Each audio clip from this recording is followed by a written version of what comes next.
Hey there and welcome. Today we are talking about mindsets that stand in the way of our healing and health success. So, this is a doozy, but I am so excited to talk about it because these are things that we don't even realize keep us stuck. So, we're wrapping up this program with a banger, and these are some of the biggest mindset blocks that stand in our way. So these are thoughts, patterns, and expectations that sabotage our progress. Let's talk about what keeps us stuck and how to move forward. The number one thing that often comes up is learning to be okay with time. So many times we don't adjust our expectations when we're learning or trying something new. And I want to tell you right now that healing takes time. Oftentimes we expect to see results in days, weeks, or even months, and we get frustrated when we don't see results in the time frame that we feel we should be seeing them. But chronic conditions, chronic pain, fatigue, gut dysfunction, autoimmune disease, migraine, diabetes, heart disease, none of these things occur overnight. Weight loss resistance didn't occur overnight. It takes years and often decades for symptoms to even emerge. So what that means is our body has probably been dealing with things for a long time. And yet when we start to make changes, we want to see immediate results. You know, everybody hears the jokes about eating one salad or doing one workout and wanting to maintain or achieve the physique goal that you're hoping for, and that's just not realistic, right? So it is unrealistic to expect the body to completely repair itself in just a few weeks. So shifting our mindset from my body is failing to my body is healing in its own timeline. And if you're doing the right things, if you're working on the nervous system regulation, if you are allowing your body to rest, if you're fueling your body with whole nourishing foods, if you are doing what you can to move your body is healing. It is working, even if we don't see it on the outside. And sometimes, most of the time, healing is not linear. If you're working toward a physique goal, those results do not come in immediate succession. You have some progress, you might take some steps forward, and then sometimes we end up taking a step back, and that is okay. That doesn't necessarily mean it's not working, but the body needs practice and consistency and time.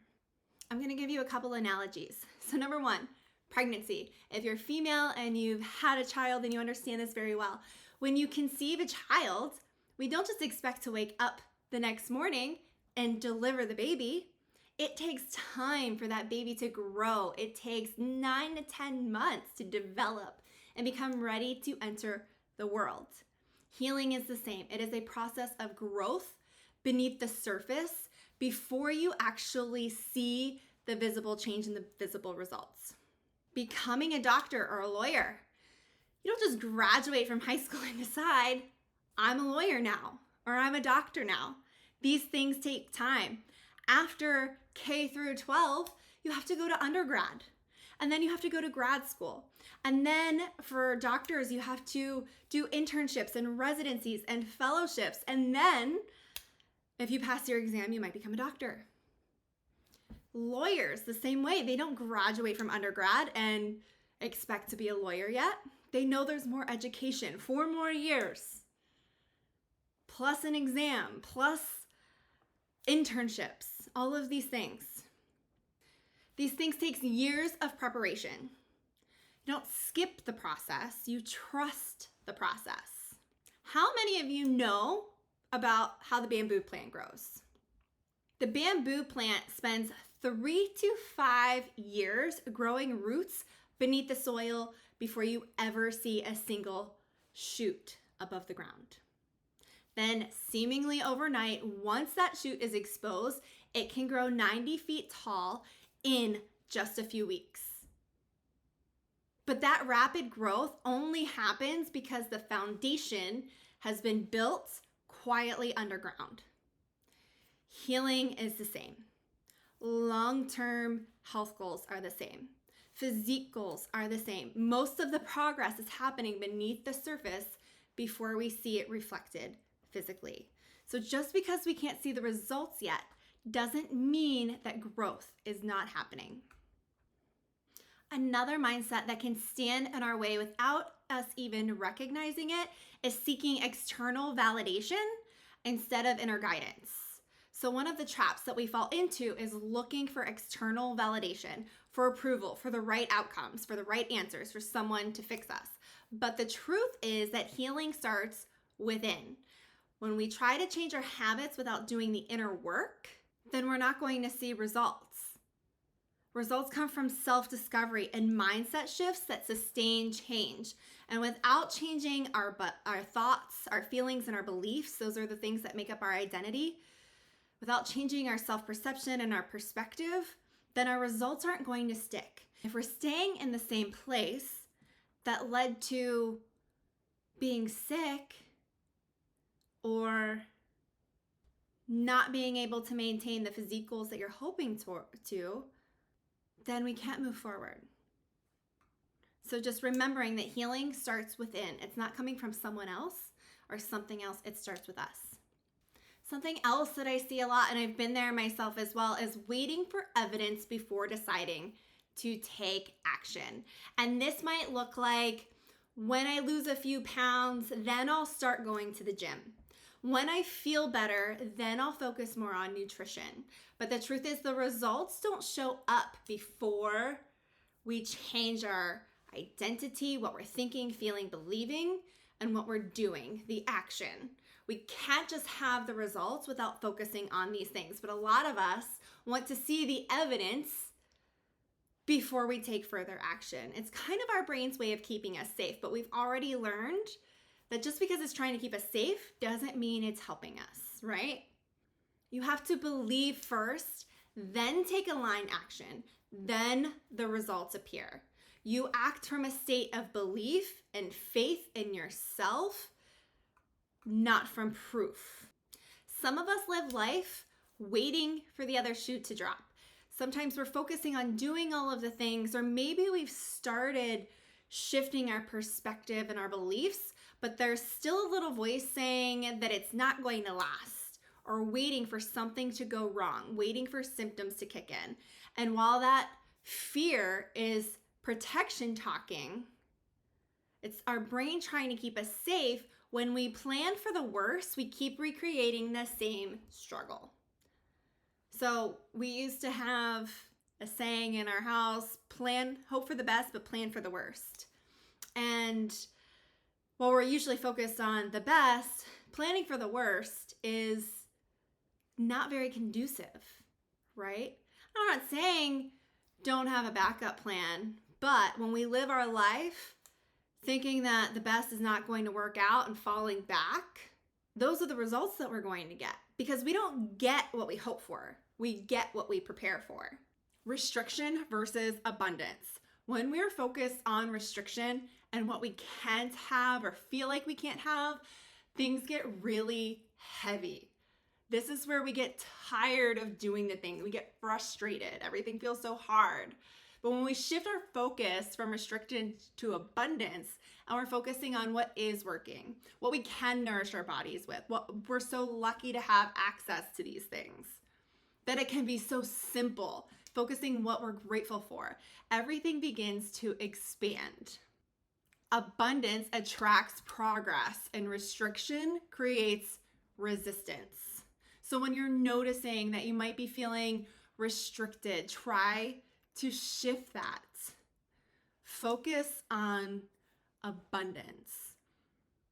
When people are trying to heal, yes, there are some things that we need to cut out, but instead of focusing on what we have to cut out, let's focus on the abundance of beautiful, delicious, nourishing foods that we can't have, that we get to have. If you're aiming for a physique goal, so often people are going on restrictive diets. And it's no wonder that most diets fail, because we're focusing on the doing and then we're also focusing on restriction. And neither of those things are going to build sustaining results. We're focused on abundance, not limitation.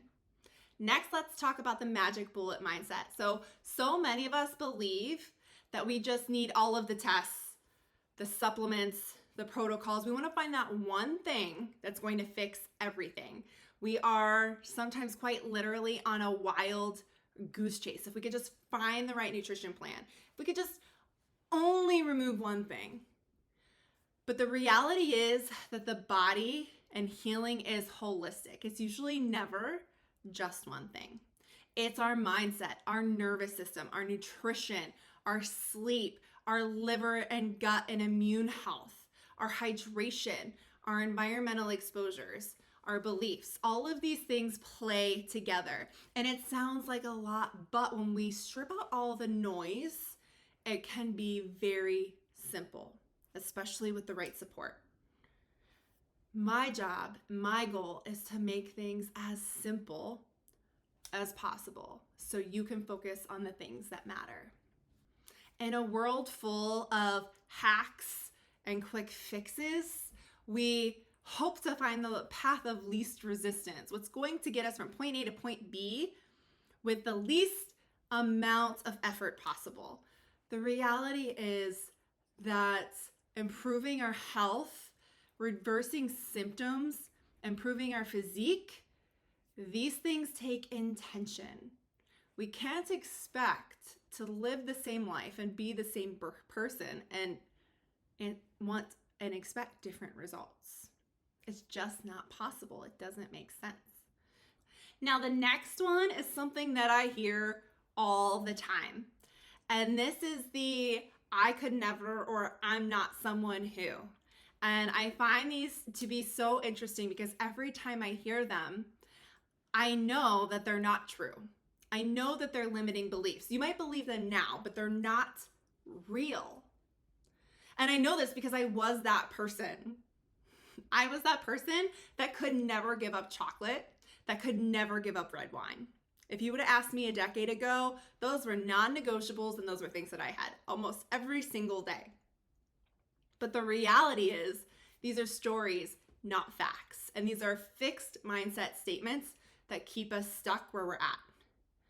Things like, I'm not disciplined like you.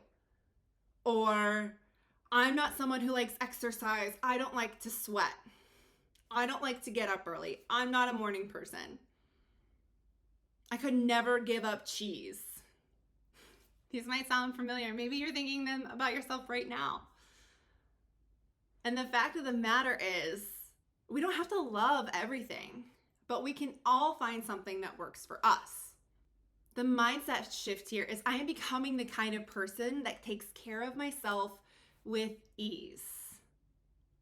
This isn't about being perfect. It's not about giving up everything that we love, but it is about supporting our bodies with things that are nourishing, both physically, mentally, spiritually, the best way we can each and every day. Everyone is different. How many of you have heard this? How many of you have said this? I want to talk about this one because this is huge. These next two are going to maybe ruffle some feathers, and that is okay. But I'm going to tell you why they're so important. Everyone is different is something that we hear, and it's usually around health or wellness or nutrition. And while we all have different experiences, all humans share 99.9% of the same DNA, which means we are nearly 100% identical.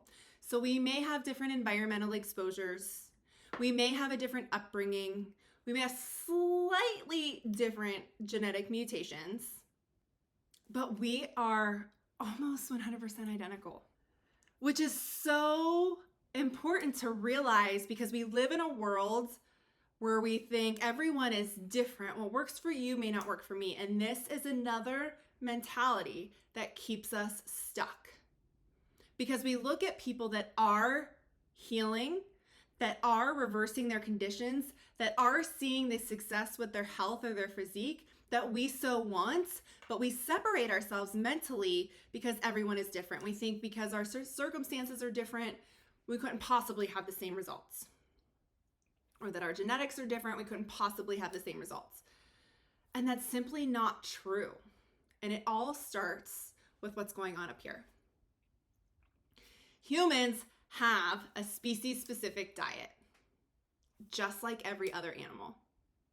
Now, this is important because we hear so much about different ways of nourishing the body, and different people are thriving on different styles of diets, at least for a short time. And there's a lot of reasons for this.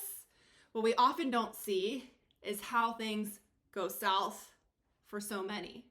There is a species-specific diet that humans thrive on that doesn't cause harm. It doesn't fix one thing and then harm another thing. Some of the fad diets out there might be good short term or help resolve one problem, but then they cause harm in another area of the body. Our species-specific diet does not do that. What heals one part of the body heals another. And we have everything segmented in our culture and in Western medicine, but the reality is everything works together. If we are on a truly healing, nourishing path, as one area heals, so will another. What heals the gut will heal the nervous system, will heal the liver, will heal the immune system, will heal the reproductive system, so on and so forth. If you have a pet, you might resonate with this, okay? You wouldn't take your dog and start feeding it cat food.